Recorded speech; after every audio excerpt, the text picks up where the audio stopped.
second thing is you need to have a Foley's catheter in, which may not be a very desirable thing in a semi-critical patient. So again, true. And we don't know about the insensible losses, which can be quite significant in the lung, in the skin, and the loop motion. So it is not a very clear cut. We have an example, to give an example, somebody in the ICU for 15 days, and you keep accumulation chart, you say that patient is positive by 15 liters, and you look at the patient is bone dry. So this goes out of the window, this kind of accumulation, this system, what we call measurements, only for a short period of time, maybe 3 days, maybe 7 days. I think beyond that you should not use it. The second point is the desirable thing is the weight, regular checking the weight. The patient comes to the ICU, measure the weight, every day check the weight. You know more than anybody else, we have such a difficulty in doing this. And doing weight checking, accurate weight checking is next to impossible. We have tried and we have failed. But if you do that, well and good. And more importantly, the technologies, more recent technologies like bioimpedance. Bioimpedance is a very, very important CKD patient analysis is an excellent way of measuring. It uses the fluid of accumulation, both in the intracellular, extracellular, beautiful. I mean, we have actually a randomized study which showed, we have also done a randomized study which showed that actually the outcome improves. But the problem with this is that there are two issues. One is that you need a weight check. Again, it goes to the point 2 that you cannot have an accurate. Even if you measure, we did that for this study purpose, we did the weight check. And the problem is you have to stop all the electrical gadgets because it can interfere with your measurement. And so it's not very practical, even though it's a wonderful thing. I did this kind of study in a post-cardiac transplantation. It did help us to really understand so we cannot analyze completely, but, and you know that B9s, I do not have any personal experience, probably other participants can help, whether to really make an assessment.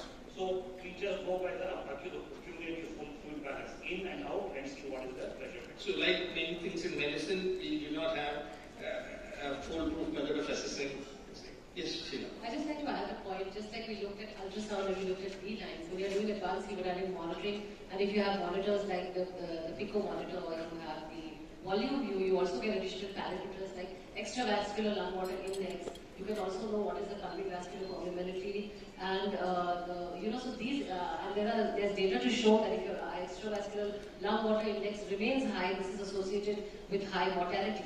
So this is a very simple thing you can look at the bedside. And like I was saying, if you have this going up, I would err on the side of not giving fluid. So using a continuous minimally invasive cardiac output. Yes, so just as important to just know is the patient fluid responsive or not. You know, these are various ways by which you can know that there's a risk of giving fluid. Thank you. So back to you, Rajiv. The one question I know is, okay, so fluid overload is bad. Now, by removing fluid, does it improve mortality? And if so, how do we need to remove it, and when should we start removing fluid? No, we are good at creating problems, but we are not really good at solving the problems, and it is the issue. And the important part is that does the fluid removal does make a difference. If you prevent the fluid accumulation, yes, there is evidence that it definitely is beneficial in terms of mortality. When the patient already has some fluid overload, say for example 5% or 10%, then you aggressively, proactively removing the fluid doesn't make a difference to the outcome. We are not sure yet. There's a study going on, something called KFF, AKI study. I think the results may come in another couple of years. We might know the answer. So there is an indirect evidence that it is probably a good idea to remove the fluid once you achieve, go beyond certain level, proactively. There is evidence in the dialysis population, RRT population, where if you keep the patient on the fluid over for a long period of time during dialysis, if you don't remove much fluid, the mortality is so. But question comes again, is it because you cannot remove the fluid that is the issue, or is it because you're not removed enough? So we are not entirely sure.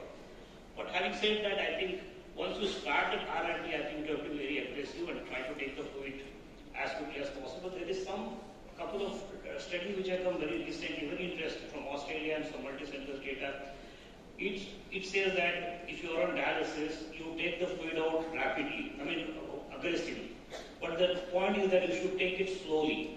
If you take the fluid, say more than 25 ml per kg per day, that is about 1.4 liters per day, that has a beneficial survival benefit compared to less than 25.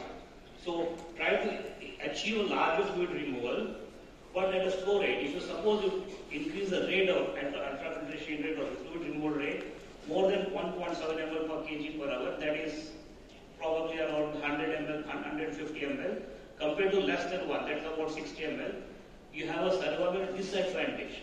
So in other words, you take larger amount of fluid but give it slowly. So what are the implications of that? Implicated that if you're doing a dialysis, do it very slowly. Again, the CRRT or stuff come into the picture, not there, this one. But there are all kind of data very difficult to really interpret it to work with. You speak about dialysis, but what about the role of diuretics before you start dialysis and during resuscitation? That's the next question you have, right?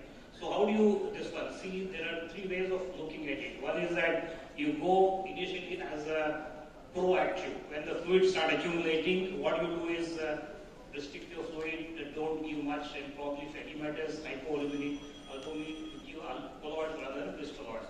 And the next stage comes as what we call a reactive. When your accumulation is 5 to 10%, you are not sure what is going on, then that is where the diuretic come into the picture. And the diuretics have a very bad reputation in the nephrology community for a very long period of time, which is changing in the last few years. And LASIK given as a prevention is a detrimental, but as a rescue it is a very important thing.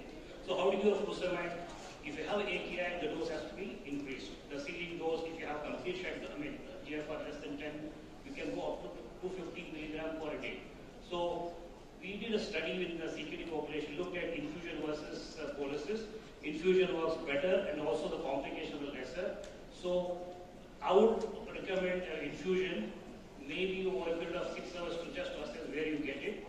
And if you do not get the desirable results, you can add 2 more agents to distal blocks. Especially the cardiac patients, we have gone to the extent of using a triple blockade. One is furosemide, other one is a distal blocker, that is a thiazide, and you can go to even the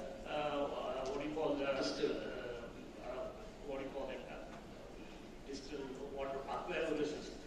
That's lactate. So you can put 3 drugs. We have used on a couple of patients who are resistant that had a good result. So there is a lot of scope for you to diuretics. Of course, you have to weigh the balance between electrodistal and all that. When you come to a rescue state where you have accumulation more than 10%, you have to be aggressive. You have to initiate dialysis if you have failed all the things, and dialysis part I just mentioned. So we know that when a patient comes into the emergency sick, you need to give enough fluids. The present recommendation is 30 ml per kilo for the next 1 to 3 hours. Evidence is iffy for it, but that's the best recommendation we have. But after that, they come into the ICU. Be very careful when you give fluids. Give only if they are fluid responsive and tolerant. Then, after 2 or 3 days, assess the patient. If you think they are fluid overloaded, you remove the fluid. The panelists, anyone, any comments or any on these 3 stages? Yes, Professor Bala. Just to, I think I just want to clarify some of the comments about the colloids, which I mentioned before. So in sepsis, there's only one large RCT which looked at colloid use in particularly in patients, which is the Albios study. That's done by Catanoni, which looked at 20% albumin versus crystalloids and did not show any difference in outcomes between the groups. The post-hoc analysis of the SAFE study, which was conducted almost 15-20 years ago now, where they looked at the sepsis. The SAFE study was heterogeneous cohort of critically ill patients, but when they went back and looked at the sepsis cohort, the patients who received albumin, who were assigned to the albumin group, had improved outcomes as compared to those who received saline, although that obviously was not a finding which was borne out by the Albios study. Just wanted to make that point over there. Okay, thank you. Now, Dr. Venkat, Balaram, sorry. Sepsis is a condition where most of the patients have normal or increased stroke volume and they are vasodilated. I would like you to discuss and comment on this. What's the role in giving fluid in someone who is already having normal or high stroke volume? It doesn't make physiological sense. Then just use a vasopressor because they're vasodilated. That's constricted. Why are we even giving fluid? It's a good question, but I think the problem is we're all clinicians, and most of us, I have not used a cardiac output monitor for years now. Most of us looking at blood pressures. So you're called by the emergency department, someone tells you, I've got a febrile patient who probably is clinically septic and he or she is hypotensive. What do? I'll say, give fluids. That's the first step.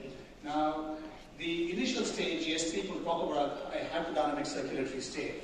That is only in the volume resuscitated patient do you start to see the hypodynamic features of sepsis. Till then, of course, they still behave like a hypovolemic circulatory state. And also, a cohort of sepsis patients have a cardiomyopathy as well. About 10 to 30% have a cardiomyopathy, myocardial dysfunction. So there are two things, several issues going on with sepsis. But the reason why people give fluids first is A, it can be given safely and comfortably in the emergency department, and B, it does not require central venous access there. You can just give it. You don't give noradrenaline through a peripheral line. And it's not unreasonable to give a fluid bolus for a hypotensive patient.